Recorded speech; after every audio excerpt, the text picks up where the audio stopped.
Angie from Canterbury Trails Farm. Today I'm going to be showing you how to make Snickerdoodles. These are a pretty common cookie. If you haven't heard of them, they're very good. They're very crisp, and for that reason they're very good if you want to mail cookies, like off to college or boot camp or wherever you're mailing care packages. They pack really well because they have cream of tartar in them, so that makes them a very crisp cookie. So it's basically sort of like a sugar cookie, rolled in cinnamon and sugar, and then cooked. So it's a variation on a sugar cookie with no chilling, and that cream of tartar really is going to make it have a snap to it when you bite into it. First thing we're going to need, I'm going to be doing 3 batches, but I'm only going to be showing you one. And you're like, yay, I want to sit for 3 batches of cookies.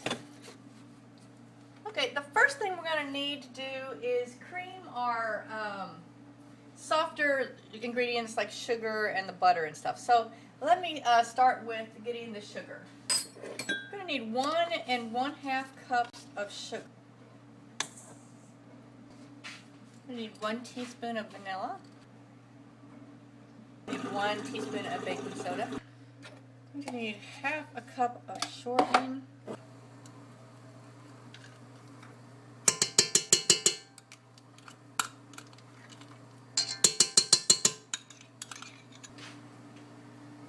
You're going to need 1/2 cup of butter or 1 stick of butter, depending on how you're doing it. And it needs to be either softened or melted. It doesn't matter, just as long as it's soft and not hard when you go to mix it. 1 teaspoon of salt. 2 teaspoons of cream of tartar. And this is a very important part of it. I think this is really the only recipe I use cream of tartar in, actually. You want 2 eggs.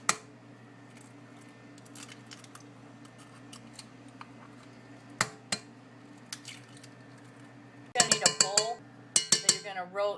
What we're going to do is form little balls and drop them in cinnamon and sugar, roll them around, then we're going to smash them flat with a cup or at the bottom of a canning jar is what I use. I'm going to let this mix for a minute.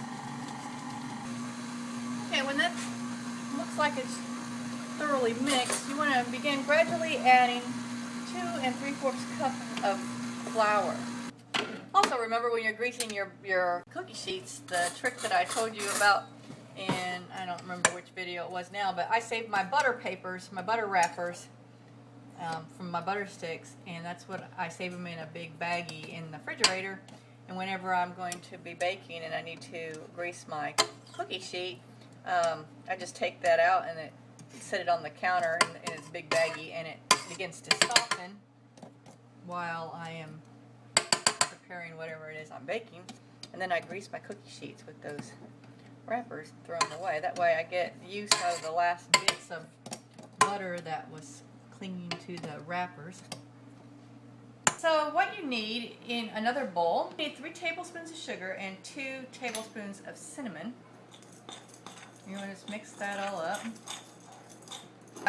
If you're running low on one, you can, just as long as there's a combination of cinnamon and sugar. I mean, it's not rocket science here. It doesn't have to be exact. And I like to use this low, wide bowl because I'm going to be making balls, and then I'm going to be rolling them in here, and we're going to be putting them on our cookie sheets and then flattening them. I find that using a 1/2 tablespoon measure makes a nice sized ball. And you're going to need some sort of jar or cup. We're going to smash the balls flat with it. And I'm just weird about getting grody, and I'm always usually in the middle of 400 things with different kids and bells ringing and phones ringing and everything. So I use plastic gloves. That way if I have to leave, I can just take my gloves off and leave them right wherever they were, and I don't have to wash my hands. My hands are clean. And I don't have to keep washing my hands every time I come back. I just slip my gloves back on, and there you go. So, first thing we're going to do is we're going to start getting our balls here. And like I said, I use the scoop. Kind of like that. I like them to be as uniform as possible.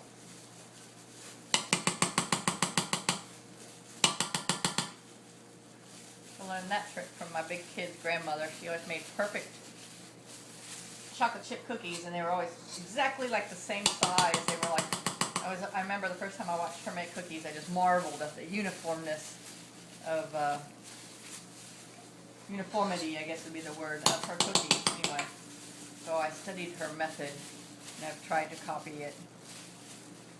Key is to start with the same dough. When you get a few balls in there, you're just going to cover them with thing. Now, I've tried putting them in a baggie and like shaking them, but I find that sort of smashes the balls a little. And then we're just going to put them all on the cookie sheet. So let me get a full cookie. Let's get a full cookie sheet worth, and then we'll do the smashing.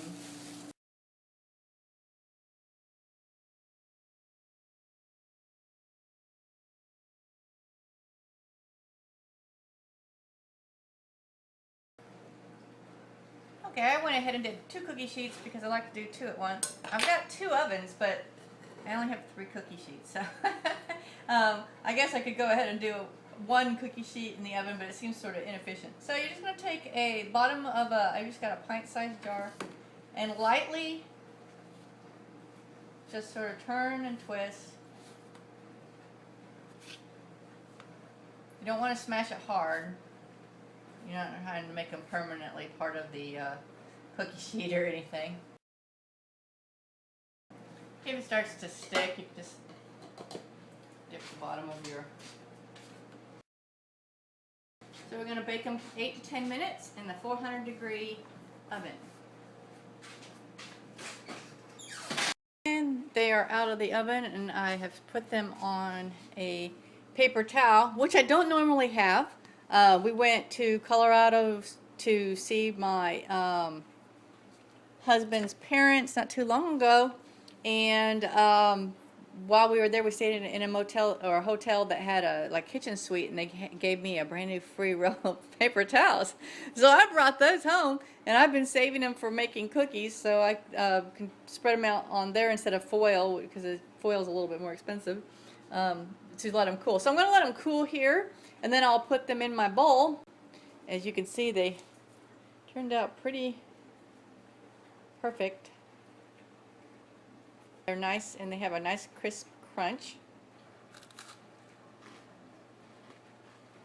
So they're crunchy. So that crunch makes them a really good cookie to ship places. I want to thank you for coming today to learn how to make Snickerdoodles. And if you didn't already know, I know it's a pretty common cookie. Been around for a long time. It's a standard grandma cookie, and I know my kids love them. They specifically asked for Snickerdoodles in their Halloween packages, so you know the kids love them when they want mom to make something and ship it to them. So thank you for joining us today at Canterbury Trails Farm.